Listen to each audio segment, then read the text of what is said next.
Olá! Se tem um tema que vem redesenhando o cenário fiscal das empresas é a reforma tributária. Só que não apenas a reforma tributária do consumo. Os tributos sobre a renda também têm um papel importante nessa nova direção tributária que a gente tem tido no Brasil, e inclusive em relação aos cálculos dos preços de transferência. No decorrer desse segundo episódio, a gente vai receber aqui algumas sócias especialistas no assunto, tanto da reforma da renda quanto nos preços de transferência, para falar sobre todos esses impactos nas empresas dessas novas legislações. Então faz o seguinte, pega o seu café, ajusta seu fone e vem com a gente nessa conversa.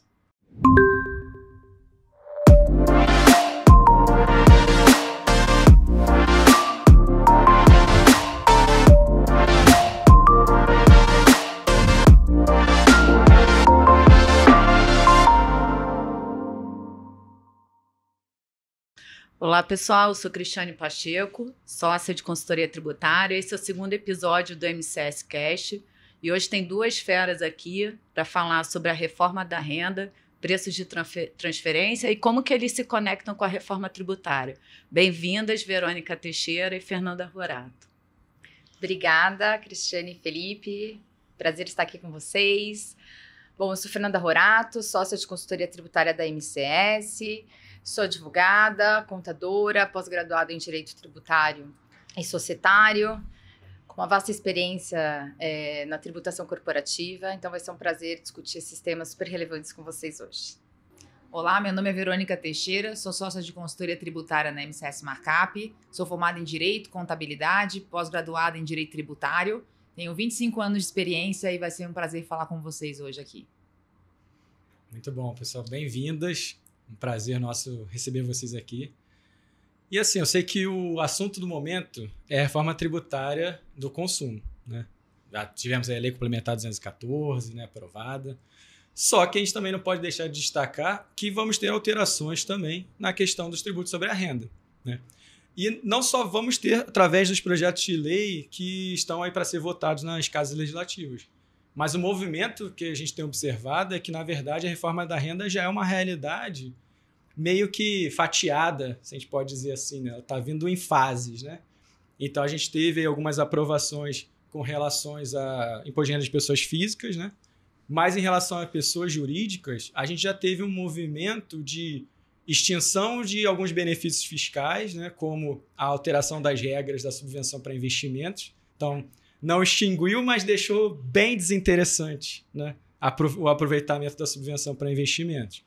Tivemos aí inovações, né, com relação a essas iniciativas, tanto do antigo BEPS, né, e o GloBE hoje em dia, que é a questão do adicional da contribuição social do lucro líquido, né, a CSLL. Então, você tem que comprovar que tem uma alíquota mínima efetiva, ou seja, um recolhimento mínimo em cada país, em cada jurisdição de imposto de renda e contribuição social. Isso veio também para o Brasil. Está aí, está valendo, está aprovado, né? Está acontecendo. E isso já é alguma diretriz também da própria OCDE. Então, já vejo aí um caminho, né, que o Brasil está percorrendo nessa questão dos tributos sobre a renda para conseguir uma cadeira na OCDE, né? Então, e isso tem muito a ver com um dos nossos assuntos aqui, além da reforma da renda, que é a questão dos preços de transferência, né?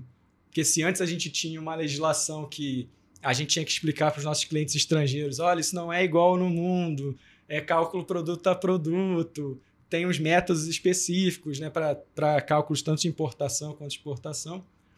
E hoje a gente já tem novas regras conforme a OCDE. Nós já estamos aí globalizados nessa questão, seguindo aí a questão do princípio da arm's length, né?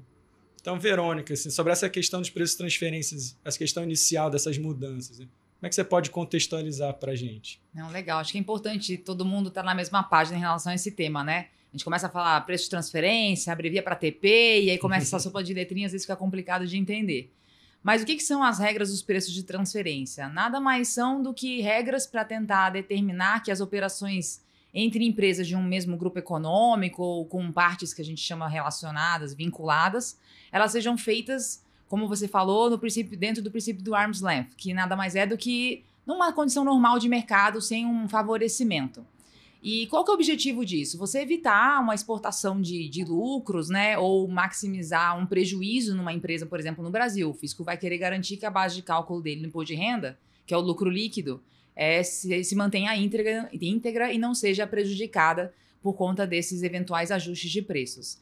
Então, para dar um exemplo, por exemplo, uma empresa que faz uma importação de um serviço e aí ela paga mais por isso do que seria se comparado com uma empresa terceira ou não vinculada, ela acaba reduzindo a base de cálculo do imposto de renda. E aí, se você não tiver de acordo com essas regras, e a gente vai comentar rapidamente um pouquinho dos métodos, isso gera um ajuste na base de cálculo do imposto de renda, porque se o seu lucro líquido está diminuído, o fisco vai falar, não, você vai ter que fazer um ajuste, vai voltar para a base de cálculo que deveria ser, e aí você calcula o seu imposto de renda, recolhe seu IR e a sua CSL.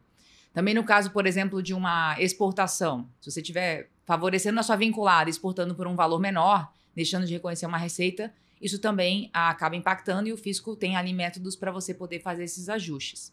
E qual que é o objetivo disso, né? É você realmente evitar uma erosão da base tributável nas empresas no mundo inteiro. E aí, realmente, quando a gente se alinha às regras do OCDE,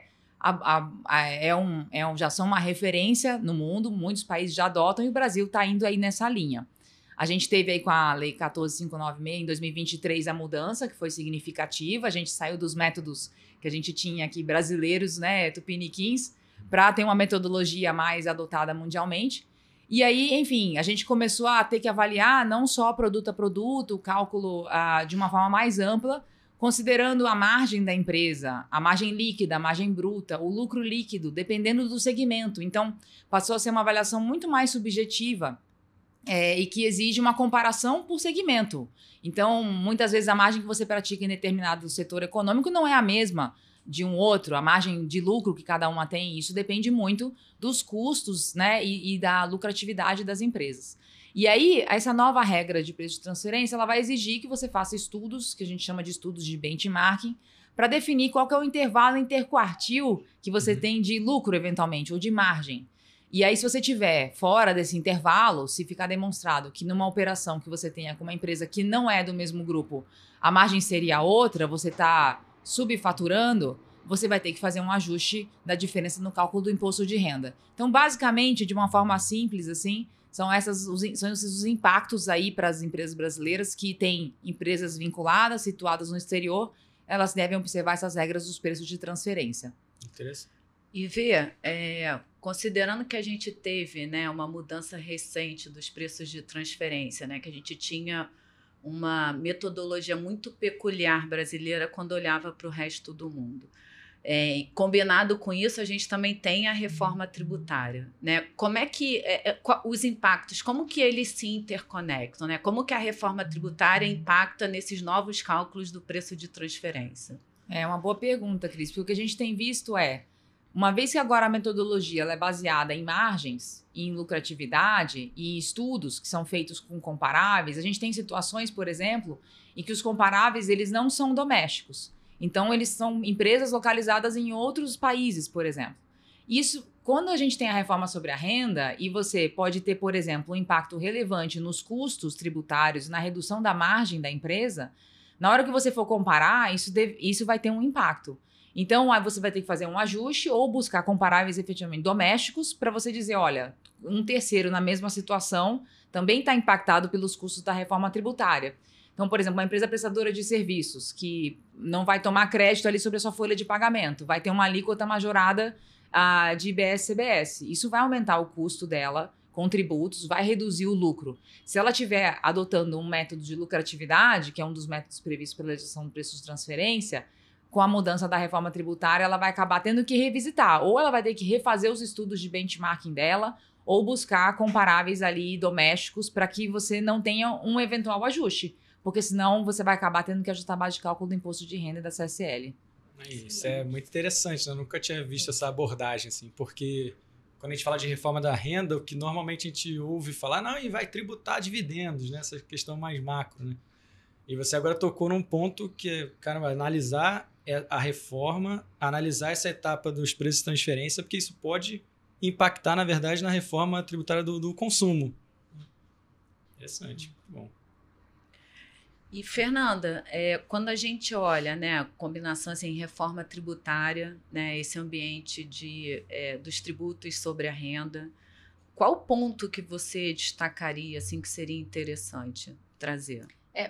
Um ponto o que a gente na verdade vem notando é que a reforma da renda, ela está acontecendo de forma fatiada, né? Tivemos uma grande mudança, como o Felipe muito bem colocou, sobre a subvenção para investimento, alterações da alíquota mínima, né, do Pillar 2, que também impacta, né, numa alíquota efetiva aqui no Brasil.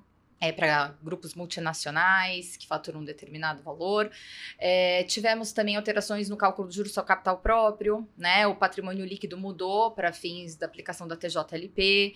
Enfim, temos vivenciado pequenas mudanças que impactam diretamente no cálculo final do imposto de renda, né? No efeito do bolso ali do empresário, quando ele vai ver quanto de imposto de renda e contribuição social a empresa está, de fato, pagando, né? E, além disso, né, o que a gente também tem verificado, né? Agora, recentemente, tem um projeto de lei que estamos gravando esse podcast em julho, né, de 2025. Está até em votação, né? Hoje, o parecer que favorável ou não, vamos ver o que vai sair dessa votação, mas que tenta instituir um imposto de renda sobre dividendos para remessas de recursos de lucros para o exterior, para residentes do exterior, até uma alíquota mínima para pessoa física aqui no Brasil, que também recebe os super ricos, né? Então, assim, diversas legislações, algumas já aprovadas, outras ainda estão em votação, que tentam abocanhar uma parcela maior, né, do lucro do empresário aqui no Brasil. Então, essa reforma tem acontecido, não de forma consolidada, como aquela que a gente esperava com o projeto de lei 2.337, se não me engano, de 2021, que aquela sim, ela pretendia mudar a metodologia de cálculo. Por exemplo, a gente teria só o lucro real trimestral, não mais o lucro real anual. A gente estava discutindo na época a redução da alíquota da pessoa jurídica, mais a tributação dos dividendos, então seria algo combinado, né? A gente teria uma tributação de dividendos, mas uma redução de alíquota da pessoa jurídica, o que a gente não está vendo nesse momento, né? Nesse momento só está pensando na tributação dos dividendos, né? Especificamente quando você remete para o exterior, e indiretamente quando você paga a pessoa física aqui no Brasil através daquela alíquota mínima, né, de até 10% de imposto. Então, temos que acompanhar esse projeto de lei e teremos em breve novidades sobre isso, mas não se pode perder de perspectiva que a gente precisa de uma reforma mais robusta, né, do imposto de renda e da contribuição social, em que traga mais justiça social, sim, mas que também não abocanhe uma parte tão grande do lucro dos empresários, porque o Brasil pode se tornar um país que já é difícil ter atratividade, né, para o investidor aqui.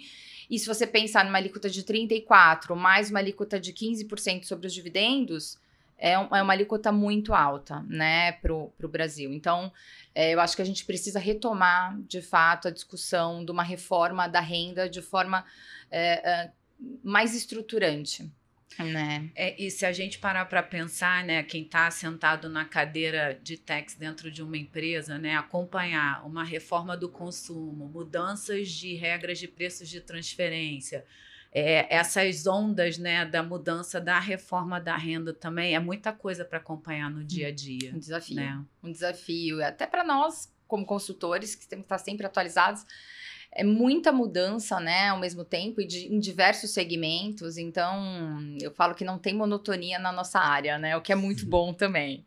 A gente acaba tendo que estar sempre atualizado, estudando, se atualizando, porque as mudanças acontecem diariamente, né. Então, esse é um grande desafio, mas é uma área encantadora aí. Então, falando em desafio, a vida do pessoal de tributário, né, a nossa, inclusive, está fácil, né? Então, a reforma da renda, a reforma tributária, do consumo. E é interessante, né, isso que você falou, e tentar vincular com um possível... Como é que você vê isso? Um possível efeito dominó da reforma tributária do consumo com os efeitos do imposto de renda. Assim. Nossa, um ponto muito importante, né? Porque geralmente os estudos, eles focam muito em cenário de carga tributária, PIS, COFINS, ICMS, IPI, como é hoje e como vai ficar com o IBS e com a CBS, né?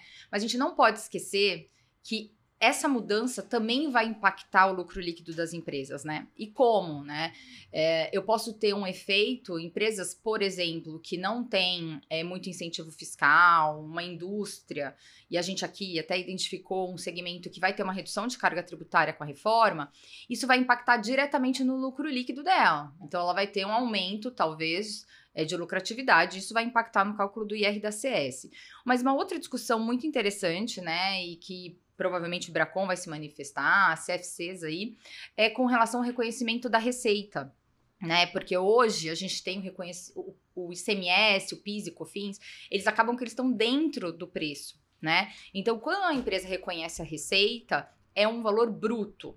Só o IPI, que ele já é redutor da receita bruta, né? Até se a gente for olhar para fins de plano de referencial de ICF, ECD, o IPI ele já é um redutor da receita bruta. Então, a receita, provavelmente, ela vai mudar a forma como ela vem sendo reconhecida pelas empresas, né?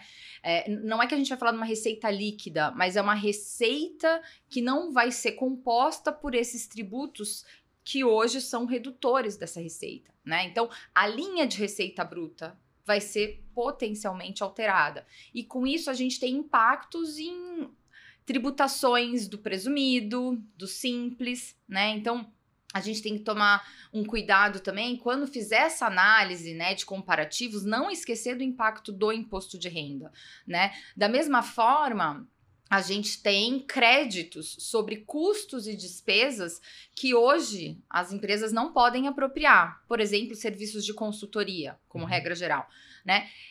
Agora, né, esses tipos de serviço vão ser passíveis de gerar crédito de IBS e CBS. Então, quando eu tenho um tributo que ele é recuperável, ele não afeta o resultado. E o que isso quer dizer? Quer dizer que eu vou ter uma despesa menor no meu resultado. Então, por conta da constituição de um ativo, né, desse crédito. E isso também vai impactar na minha lucratividade, né, que pode ser, nesse exemplo que eu estou dando, eu vou ter um lucro maior porque eu vou ter uma despesa menor no meu resultado. Né? Então, esse impacto também precisa ser capturado nessas modelagens que estão sendo feitas, porque temos um impacto aí de 34% que pode impactar bem a análise desses cenários, né? Então, quando você fala, você vai ter uma redução de carga tributária, tem que considerar o aumento dos 34% do imposto de renda. Ao passo que se eu tiver, ao contrário, né, um aumento de carga tributária, eu vou ter um impacto de uma despesa de imposto de renda de 34%. Então, essa análise também é bem interessante e é necessária de ser feita quando fizer esses comparativos. E pouco está se falando, né, nesse impacto, mas ele é bem relevante para as empresas também. Tá? Bem interessante, muito interessante. E até aproveitando que você falou de IBS e CBS, né, quem não sabe o que é IBS e CBS, volta lá no nosso episódio 1 do MCS Cash, tá? E assim, o que me veio na cabeça agora é essa questão desse aumento de carga, né? Então, assim, você acredita que isso pode atrapalhar, ter algum problema no planejamento tributário da empresa que opta pelo lucro presumido, por exemplo? Até quem está no lucro real está muito perto do limite, né? Hoje, dos 78 milhões, pode ser que com a reforma tributária, se de fato a receita que for para o resultado ela já for líquida do IBS e da CBS, essa empresa vai ter um fôlego aí para ficar talvez em alguns anos a mais, até atingir o limite, né, dos 78 milhões que a gente tem hoje, porque hoje os 78 milhões ele é a receita bruta da empresa, então tem lá o ISS, geralmente é prestadoras de serviços, né, que optam por esse regime. Então, tem o ISS, tem o PIS e COFINS lá dentro. Quando a gente tiver o IBS e a CBS, potencialmente, a receita bruta da linha de receita vai ser reduzida.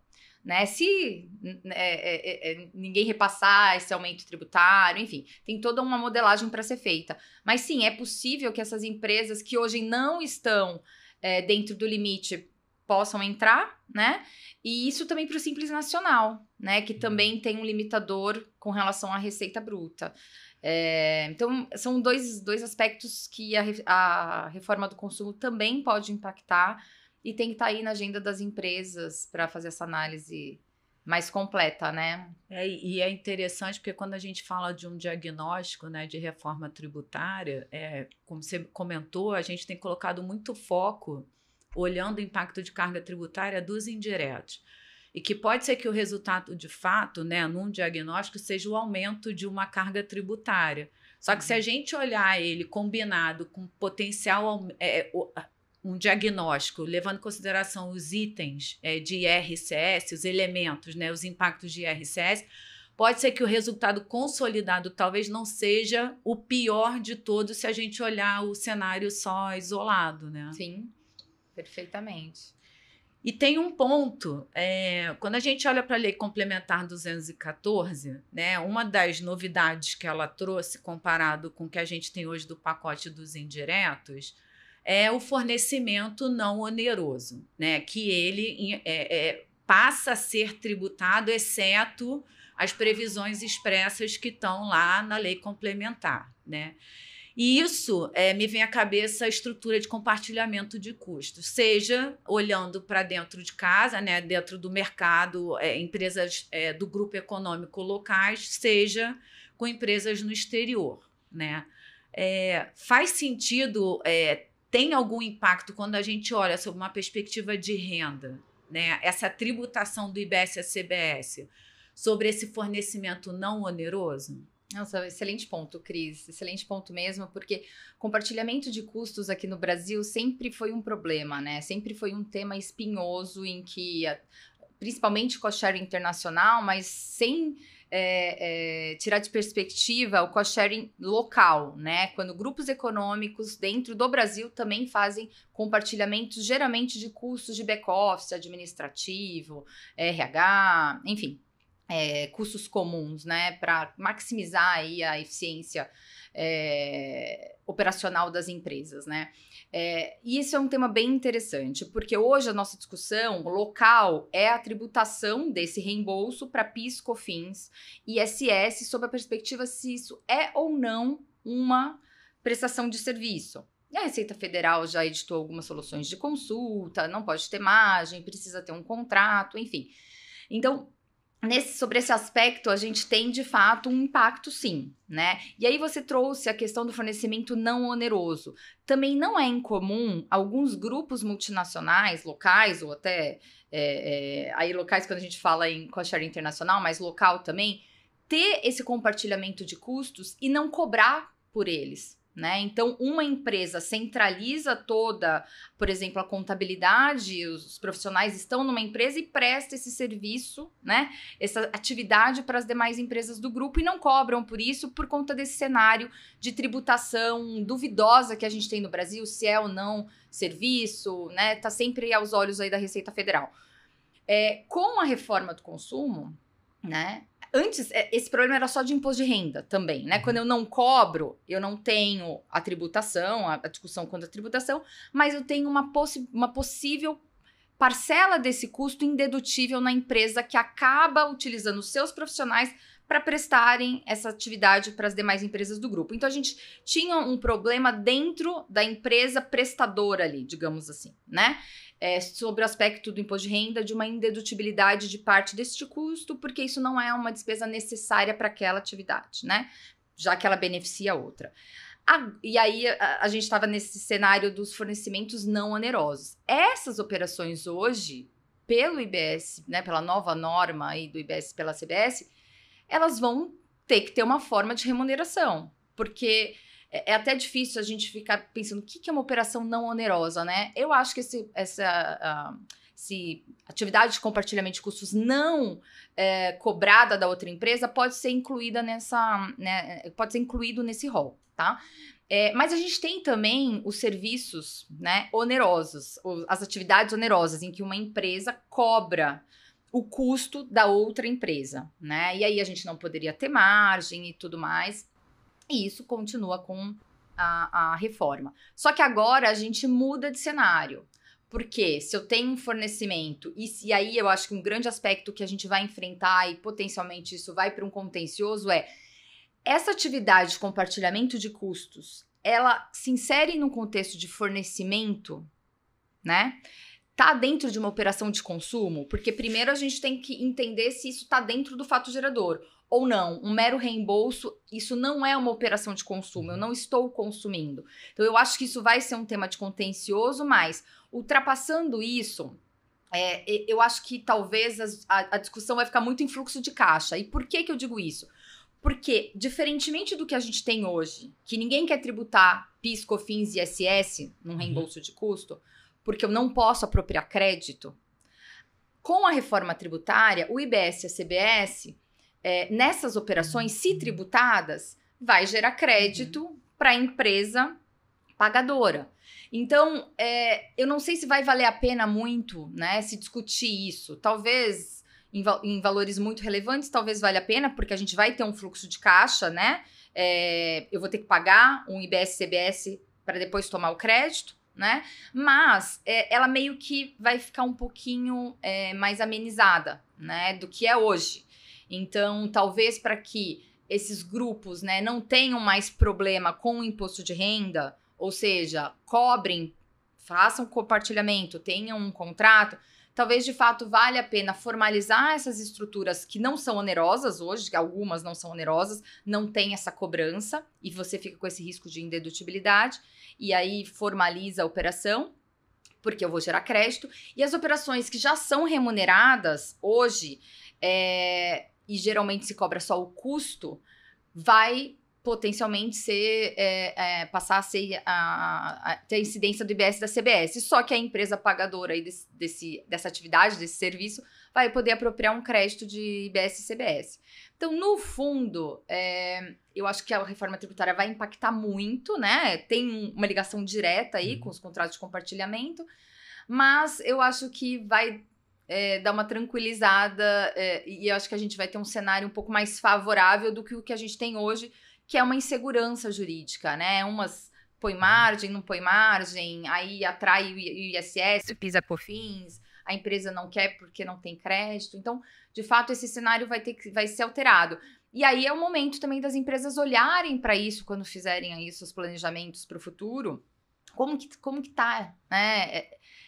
Essa atividade na empresa, né? Tô cobrando, não tô cobrando, vou colocar margem agora, não vou colocar margem, né? Porque é um ponto importante e a reforma vai atingir, sim, os contratos de compartilhamento locais também, né? E, claro, os internacionais, né, Verônica? Eu queria até comentar nesse ponto, Fê, porque, assim, da mesma forma, a gente tinha essas situações no caso de compartilhamento de custos internacionais. Então, as empresas lá fora, muitas vezes, elas não queriam cobrar da empresa brasileira, porque a empresa brasileira ia ter que pagar PIS, COFINS, importação, ISS, discussão de CID, IR-fonte, né? Com grossap, sem grossap, toda essa discussão e um custo tributário que chegava aí seus 40%. Mas também tinha as regras de preço de transferência, por serem empresas do mesmo grupo. Então, as empresas lá de fora ficavam com um risco de realizar uma atividade beneficiando uma empresa brasileira, e ninguém faz nada de graça, né? Ficavam com risco de transferência lá fora, mas preferiam isso, muitas vezes, a cobrar da empresa brasileira. Mas agora, até em função das novas regras, o que existe é uma previsão expressa no caso de serviços de baixo valor agregado, com uma margem que fala assim, olha, até 5% você não precisa fazer estudo de benchmarking, né? É razoável que até 5% numa atividade de baixo valor agregado é um valor razoável, e aí se aplicaria justamente nesses casos de serviços de compartilhamento de despesas administrativas, efetivamente. E aí, dando essa possibilidade de, olha, você está dentro do transfer price, se você tiver essa margem de 5%, a empresa lá no exterior poderia cobrar por isso. E aí, vai ter que pagar IBS, CBS, importação? Só que, por outro lado, como você bem colocou, da mesma forma que você permite o creditamento nas operações internas, você também permitiria o creditamento das operações internacionais.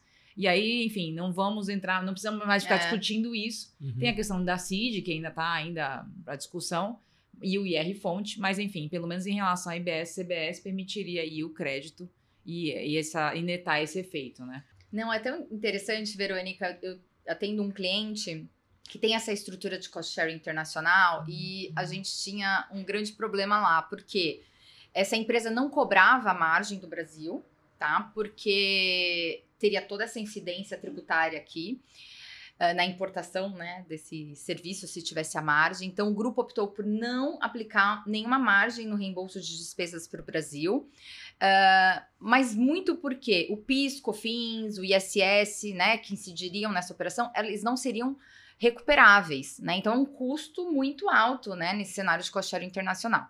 Então, eles tinham, sim, um efeito de TP lá no exterior. Então, lá, isso gerava um ajuste, porque como ele não colocava nenhuma margem para cobrar o Brasil, eu ficava com um problema fora do país. Agora, nesse cenário que a gente tem do IBS e da CBS, com a possibilidade de eu vou pagar, obviamente, né, um IBS-CBS sobre essa importação do cost-sharing do serviço, se a gente chamar isso de serviço, com uma margem, por exemplo, mas eu vou poder apropriar o crédito, né? Então, assim, isso deixa de ser um custo da empresa brasileira. E com essa alteração, a empresa do exterior pode aplicar uma margem agora para a empresa do Brasil e deixa de ter aquele ajuste de preço de transferência fora. Então, de fato, a reforma tributária, né, do consumo, ela vai impactar também essas estruturas internacionais de reembolso, de alocação de custos, porque tem uma ligação direta agora com essa possibilidade de eu apropriar um crédito, né? Então, eu acho que isso é bem interessante e num cenário um pouco mais favorável, eu estou entendendo até que a reforma vai ajudar a minimizar esses questionamentos todos que a gente tem, que não é, hora a Receita Federal coloca que tem que coloca alguns requisitos objetivos, né, critérios razoáveis, contrato, não ter margem, para que eu possa caracterizar aquilo como reembolso de despesa, mas na prática a gente tem muita dificuldade de comprovar isso para o fisco numa eventual fiscalização, né? Como que eu vou comprovar que o custo que a empresa lá de fora está me cobrando é só o custo mesmo? Então a gente fica numa seara de insegurança jurídica, né, nos contratos de cost sharing, muito embora a gente desenvolver mecanismos para cada vez mais comprovar isso ao fisco. Mas eu acho que com a reforma do consumo, essa possibilidade de eu gerar um crédito, eu pago, óbvio, mas eu tomo um crédito, isso não vira custo da empresa brasileira, talvez a empresa de fora possa aplicar essa margem que ela cobra para os outros países também para o Brasil. E é claro, temos aí o efeito da CID, que a Verônica muito bem colocou, né?